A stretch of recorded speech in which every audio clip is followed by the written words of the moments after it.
Good afternoon everyone. I am Sakshi Patil. And I am Shraddha Chavan. Today we are presenting our project and our project topic is outlier detection using Tukey's algorithm. And our project mentor name is Mr. A.S. Yadav sir, and project under the guidance of Mr. Yeshwant Thora sir and Dr. Aparna Guru ma'am. ग्राहक किमती निर्देशांक हा एक आर्थिक निर्देशांक आहे आणि हा निर्देशांक विशिष्ट कालावधीत ग्राहकांसाठी आवश्यक असलेल्या वस्तू व सेवांच्या किमतीतील बदलांचे मापन करतो व यामुळे महागाई किती आहे हे आपल्याला समजते. देशभरातील विविध शहरांमधून गावातील दुकाने बाजारपेठातून विविध वस्तूंची माहिती घेतली जाते. यात अन्नधान्य, वस्त्र, घरभाडे, आरोग्य सेवा, वाहतूक यांसारख्या गोष्टींचा समावेश असतो व त्यांचा विचार केला जातो. CPI दर महिन्याला प्रकाशित होतो, त्यामुळे ग्राहकांना महागाईच्या स्थितीची जाणीव होते व त्यांना त्यांच्या खर्चाचे नियोजन करता येते. जर CPI वाढला तर आपल्या जीवनावश्यक वस्तू महाग होत आहेत आणि जर CPI कमी झाला तर आपल्या जीवनावश्यक वस्तू स्वस्त झाल्या आहेत. तर CPIचे 3 प्रकार आहेत: ग्रामीण CPI, शहरी CPI आणि एकत्रित म्हणजेच कंबाईनड CPI. तर ग्रामीण भागामध्ये ज्या वस्तू जास्त प्रमाणात वापरल्या जातात, जसे की इंधन, कपडे, शिक्षण, अन्नधान्य, डाळी या पदार्थांच्या या वस्तूंच्या किमतीवर आधारित ग्रामीण CPI काढला जातो. तर हा CPI ग्रामीण भागातील कृषी आणि असंघटित क्षेत्रातील कामगारांसाठी उपयुक्त आहे. म्हणजेच असे कामगार किंवा शेतमजूर जे की सरकारी नियमांच्या खाली काम करत नाहीत आणि ज्यांचा पगार हा अस्थिर असतो, असे शेतमजुरी ह्यासाठी ग्रामीण CPI हा उपयुक्त ठरतो. तर दुसरा आहे शहरी CPI. तर शहरी भागात ज्या वस्तू आणि सेवा जास्त प्रमाणात वापरल्या जातात, म्हणजेच मनोरंजन सेवा, वाहतूक सेवा, शिक्षण, भाडे यासारख्या गोष्टींच्या आधारे शहरी CPI काढला जातो. तर हा निर्देशांक कामगार, सरकारी आणि खाजगी क्षेत्रातील कर्मचाऱ्यांच्या खर्चाच्या पद्धती दर्शवतो. आणि एकत्रित म्हणजेच कंबाईनड CPI यामध्ये ग्रामीण आणि शहरी भागातील CPI एकत्रित करून देशभरासाठी महागाई दर मोजला जातो. आधार वर्ष म्हणजे ज्याच्या तुलनेत आपण महागाई किती वाढली आहे हे बघतो. आधार वर्ष निवडताना बाजारातील वस्तूंचे भाव स्थिर असावे लागतात व देशाची परिस्थिती सामान्य असावी लागते. आधार वर्षाची किंमत ही नेहमी 100 असते. Consumer price index formula: value of the market basket in the given here divide by value of the market basket in the base year into 100. तर भारतातील CPI आकडेवारी एप्रिल 2025 मध्ये भारतातील CPI हा 3.16% इतका नोंदवला आहे. म्हणजेच जर एखाद्या वस्तू किंवा सेवेची किंमत ही मागील वर्षात जर 10,000 इतकी असेल तर ती एप्रिल 2025 नुसार 10,316 इतकी झालेली दिसून येईल. तर ह्या ग्राफमध्ये आपण बघू शकता, मार्च 25 मध्ये रुरल भागामध्ये CPI हा 3.25 इतका होता, तो एप्रिल 25 मध्ये 2.92 इतका झालेला आहे. म्हणजेच इथे महागाई दरमध्ये घट झालेली दिसून येते. तर अर्बन भागामध्ये मार्च 25 मध्ये CPI हा 3.43 इतका होता, तो एप्रिल 25 मध्ये 3.36 इतका झालेला आहे. तर इथे सुद्धा वस्तूंच्या किमतीमध्ये घट झाल्याने महागाई दरमध्ये घट झालेली दिसून येते. तर कंबाईनडमध्ये सुद्धा महागाई दरमध्ये घट झालेली दिसून येते.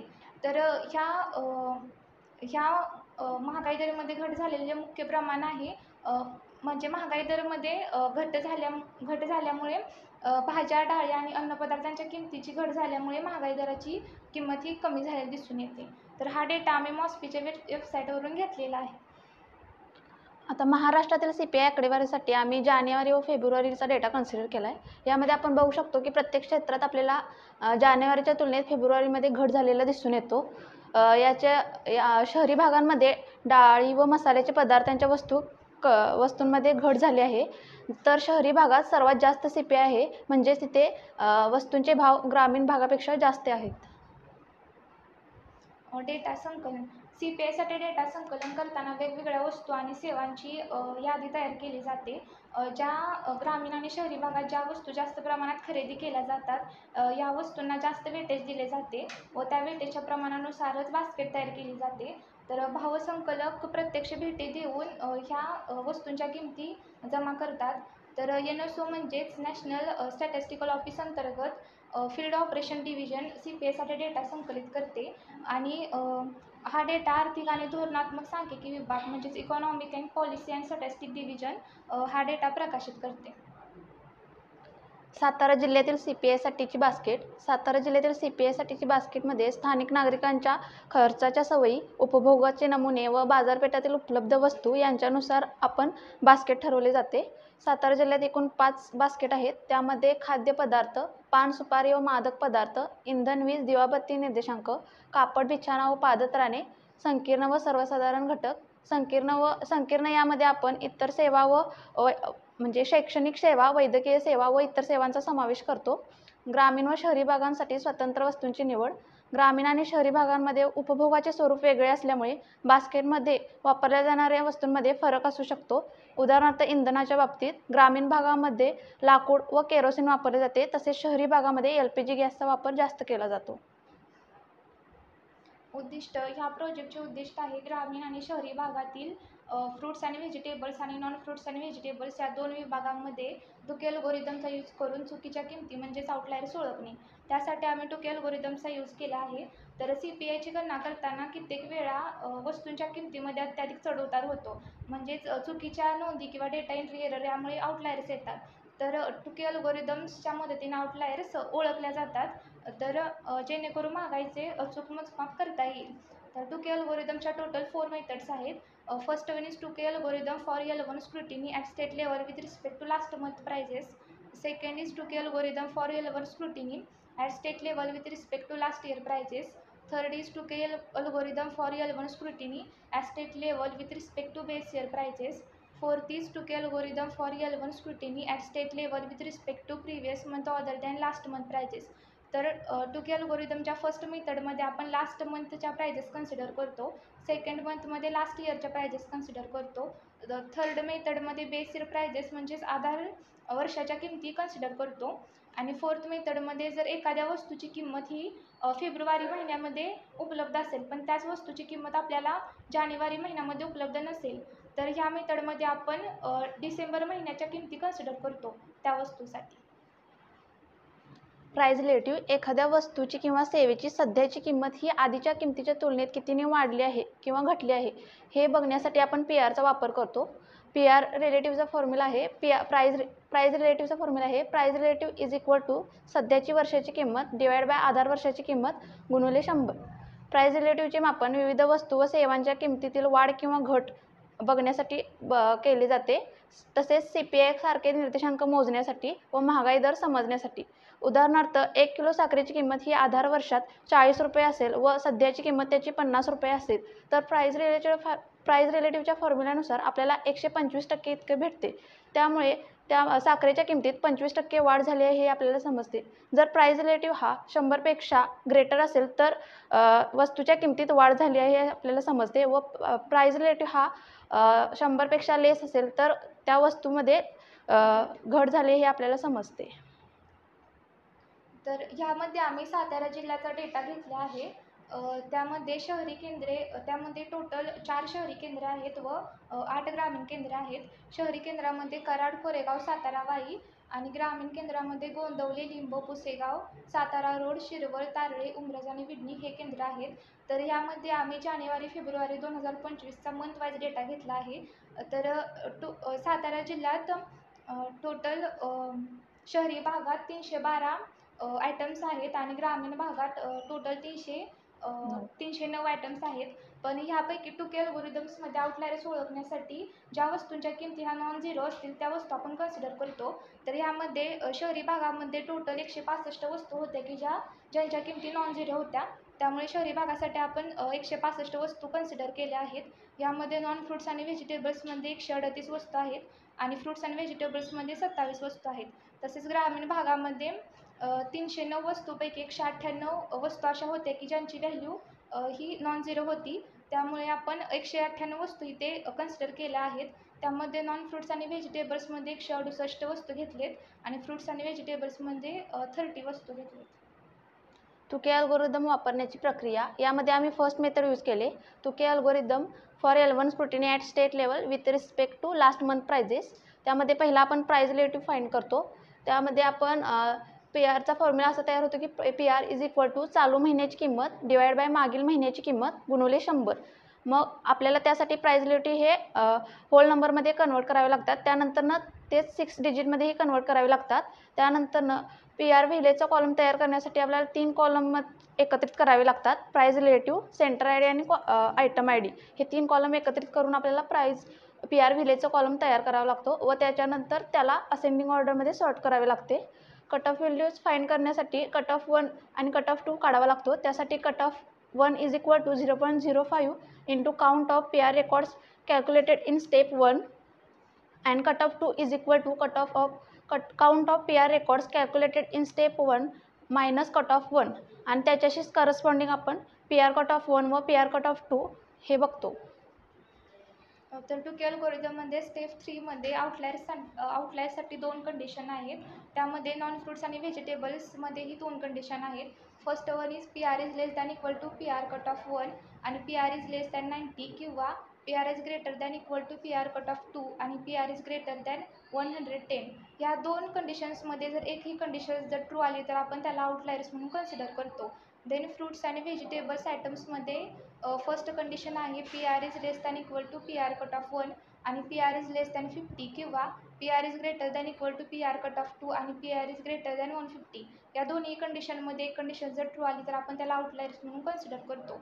तर स्टेप 4मध्ये ज्या आउटलायर्स आलेल्या आहेत त्या वस्तू वगळून आणि ज्या वस्तूंची PR व्हॅल्यू म्हणजेच प्राईज रिलेटिव्हची किंमत ही 100 आलेली आहे अशा वस्तू वगळून राहिलेल्या वस्तूंचा आपण AM म्हणजेच अरिथमेटिक मीन, AMU आणि AML फाइंड आउट करतो. तर AMU काढण्यासाठी ज्या वस्तूंचा PR हा ग्रेटर दॅन AM आलेला असेल त्या वस्तूंचा आपण मीन कन्सिडर करतो आणि AMLसाठी ज्या वस्तूंचा PR हा लेस दॅन अरिथमेटिक मीन आलेला असेल त्या वस्तूंचा आपण मीन कन्सिडर करतो. देन स्टेप 5मध्ये टुके लोअर लिमिट आणि टुके अप्पर लिमिट काढण्यासाठी 2 फॉर्म्युला आहेत.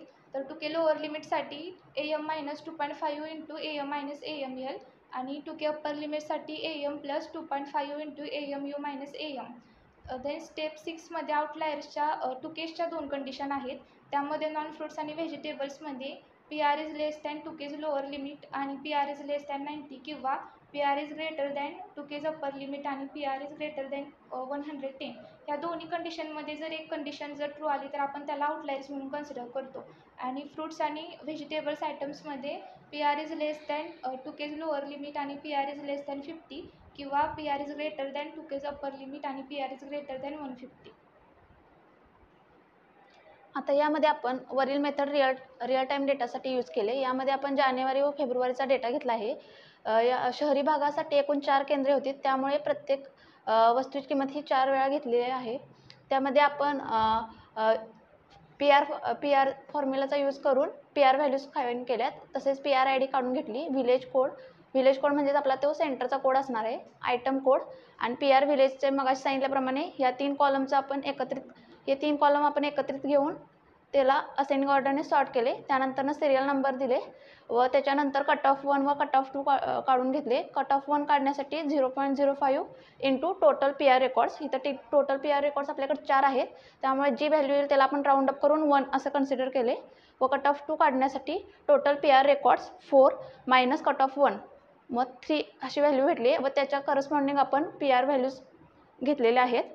व त्याचा वापर करून आपण या 2 कंडिशन घेतल्या आहेत.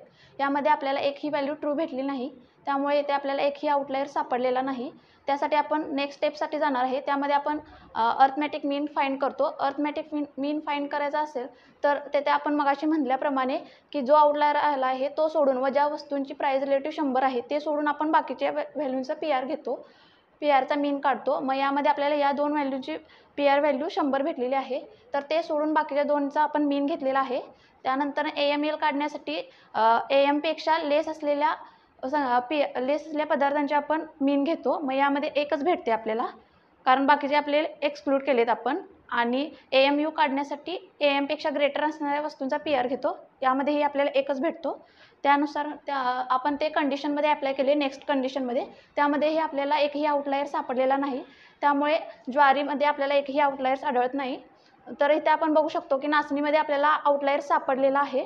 तिथे एक आपली कंडिशन ट्रू आलेली आहे. इथं तुम्ही बघू शकता की जानेवारी आणि फेब्रुवारीच्या नाचणीच्या किमतीमध्ये खूप व्हेरिएशन आहे आणि प्राईस रिलेटिव्ह हा 128 आलेला आहे. म्हणजेच आपला नाचणीचा दर हा वाढलेला आहे.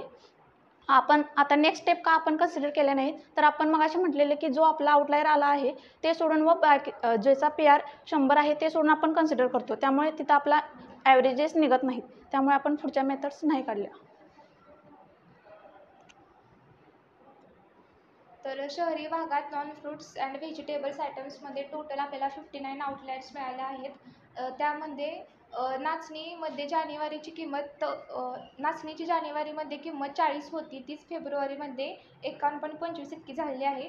तर इथे तुम्ही बघू शकता की जानेवारीच्या तुलनेत फेब्रुवारीमध्ये नाचणीच्या किमतीत जास्त व्हेरिएशन दिसून येते. तर इथे त्याची PR ची किंमत 128.125 आहे. तर जर जर PR ची किंमत ही 100पेक्षा जास्त असेल तर आपण वस्तूंच्या किमती वाढल्या आहेत असं कन्सिडर करतोच, म्हणजे महागाई वाढली आहे. तर इथे दिसून येते की जानेवारी आणि फेब्रुवारीच्या किमतीमध्ये जास्तच वाढ झाल्यामुळे हा आउटलायर्स म्हणून डिटेक्ट झालेला आहे. तर तसेच नाश्त्यासाठी ओट्समध्ये सुद्धा त्याची जानेवारीची किंमत 87.2 होती, ती फेब्रुवारीमध्ये 54.75 झाली आहे. म्हणजे ह्या दोन्ही किमतीमध्ये सुद्धा जास्त व्हेरिएशन दिसून येते. तर त्याची PR ची किंमत ही 62.78 आहे. म्हणजेच ही 100पेक्षा कमी आल्यामुळे ह्या किमतीमध्ये घट झालेली दिसून येते. पण ही घट जास्त प्रमाणात झाल्यामुळे नाश्त्यासाठी ओट्स हे आउटलायर्स आपल्याला मिळालेलं आहे. ती सेम मेथड आपण फ्रूट्स अँड व्हेजिटेबलच्या डेटासाठी अप्लाय केली आहे, पण तिथं आपल्या कंडिशन वेगळ्या होत्या फ्रूट्ससाठी, त्यामुळं आपल्याला तो फक्त चेंज होते. त्यामध्ये आपल्याला कलिंगड हा एकच आउटलायर भेटलेला आहे फ्रूटच्या डेटामध्ये. ग्रामीण भागात नॉन फ्रुट्स आणि व्हेजिटेबल्स आयटम्समध्ये टोटल 38 आउटलायर्स मिळालेले आहेत. त्यामध्ये ग्रामीण भागामध्ये टोटल 8 केंद्रे आहेत. त्या केंद्रानुसार कट ऑफ 1 फाइंड आउट केला आहे. त्यासाठी 0.05 इंटू टोटल 8 रेकॉर्ड्स असल्यामुळे 8 इज इक्वल टू 1 आलेला आहे कट ऑफ 1ची व्हॅल्यू. तसेच कट ऑफ 2ची व्हॅल्यू 8 - 1 करून 7 आलेली आहे. तसेच त्याच्याच करस्पॉन्डिंग PR कट ऑफ 1 आणि PR cut off 2 find out केला आहे व कंडिशन 1 आणि कंडिशन 2 काढल्यानंतर इथे एकही ट्रू न आल्यामुळे हा इथे आउटलायर्स मिळालेला नाही. मग त्यामुळे आपण पुढची प्रोसेस म्हणजेच अर्थमॅटिक मीन, अर्थमॅटिक लोअर आणि अर्थमॅटिक अप्पर फाइंड आउट करून 2 केसच्या 2 कंडिशन काढलेल्या आहेत. इथे सुद्धा ट्रू एकही आलेलं नाही, त्यामुळे हा आउटलायर्स मिळालेला नाही. तर इथे आपण बघू शकतो की पनीर हा आउटलायर्स मिळालेला आहे, कारण इथे त्याची जानेवारीची किंमत ही 48 होती, ती फेब्रुवारीमध्ये 40 झालेली आहे आणि त्याची PR ची व्हॅल्यू ही 83.33 झालेली आहे. म्हणजे 100पेक्षा कमी आल्यामुळे घट झालेली आहे याच्या किमतीत. तर ह्या पनीरचं आपण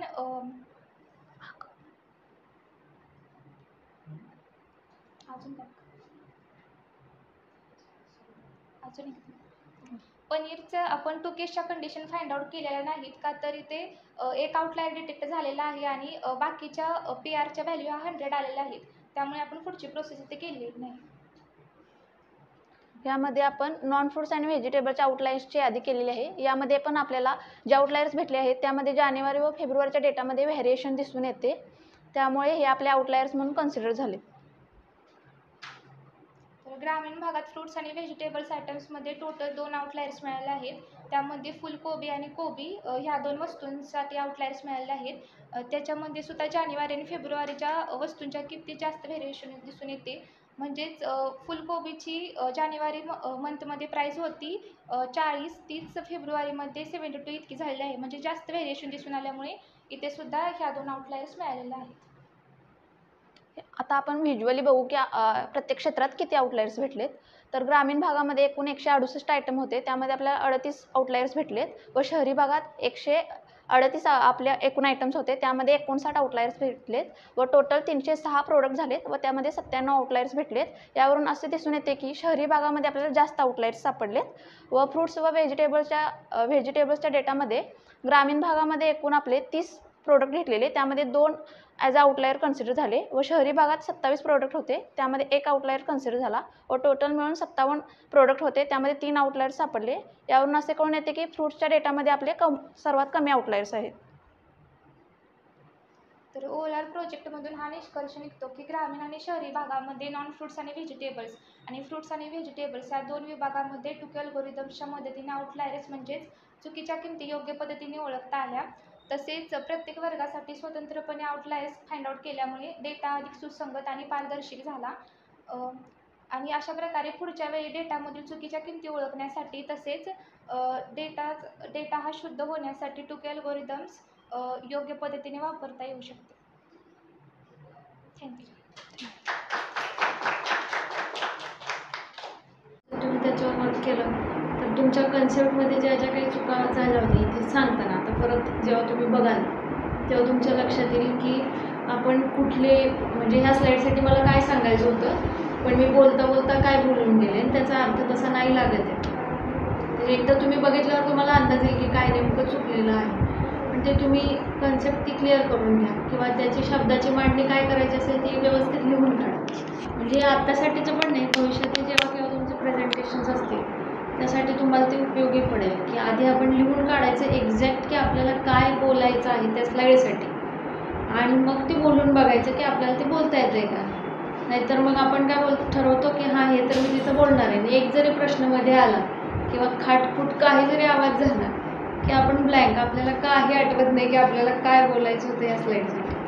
तेवढी फक्त काळजी घ्या, बाकी सगळ्यांचे प्रेझेंटेशन्स छान झाले म्हणजे अप टू द मार्क झाले. आणि काय केलं आहे प्रत्येकानं विषय समजून आणि तुम्हाला सफिशियंट टाईम मिळाला आहे या 3 महिन्यामध्ये आणि त्याचा फायदा या ऑफिसला पण होईल. आम्ही ज्यांना सपोज वरिष्ठ कार्यालयाला प्रेझेंटेशन पाठवलं तर त्यांनाही ते समजून आता CPIचं जी मेथड होत्या टुकेज त्यामध्ये काय झालं होतं की ज्यांच्याकडे ती मेथड आलेली त्या रिसर्च ऑफिसर आहेत तर त्यांनी सांगितलं मला वाचायला वेळच नाही आहे, तुम्ही मुलींना अभ्यासाला द्या आणि मग त्यातून काही होतं आहे ते बघूया. तर आता आपण ते त्यांना त्यांच्याशी चर्चा करू एक दिवस की असं असं हे फाइंडिंग्ज आहेत. तर आता हे समराईज करण्यासाठी तुमच्यातून व्हॉलंटरीली दोघांनी पुढे यावं. हा एक्सपिरियन्स प्रोजेक्ट मेकिंगचा कसा होता ते सांगावा वर्सेस म्हणजे कसं म्हणजे तुम्ही हे केलं ते तुम्ही सांगा. कोणी व्हॉलंटरीली दोघांनी या, जास्त वेळ न घेता 2 मिनटामध्ये सांगून टाका. आकांक्षा येतं जसे प्रोजेक्टचे सब्जेक्ट वेगवेगळे होते सगळ्यांचे, सगळ्यांना काही नॉलेज नव्हतं. मग बहुतेक करून ज्यांचे टॉपिक होते त्यांना तर त्यातलं पूर्ण नॉलेज आलं आहे, पण प्लस आता ज्यांचे ते टॉपिक नव्हते त्यांना पण थोडंफार नॉलेज आलं आहे, समजलं की काय काय म्हणजे ॲक्च्युअल आता इथं जे वर्क होतं मग त्याच्याबद्दल माहिती भेटली थोडक्यात. प्रेझेंटेशनबद्दल पण प्रेझेंटेशन मराठीतलं कसं पाहिजे ते कळालं तुमच्याकडून मॅडमकडून.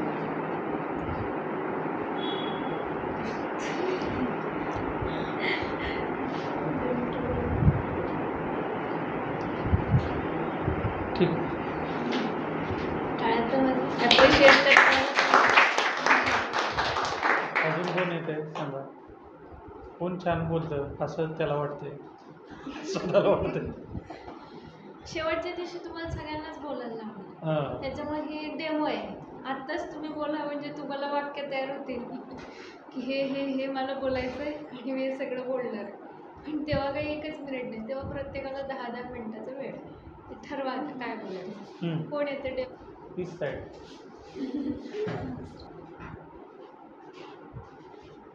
ॲक्च्युली जेव्हा स्टार्टिंगला आम्हाला बजेट हा सब्जेक्ट दिलेला होता तेव्हा बजेटबद्दल काहीच माहिती नव्हतं. पिंक बुक काय असतं, ग्रीन बुक काय असतं, व्हाईट बुक काय असतं, येलो बुक काहीच माहिती नव्हतं. बीम्स वेबसाईट पण माहिती नव्हती. म्हणजे बजेट जे काय म्हणतात पब्लिश करतात ना ते पण म्हणजे एक्झॅक्ट कधी करतात काय करतात ह्याच्याबद्दल पण इन्फॉर्मेशन थोडक्यात नव्हतीच.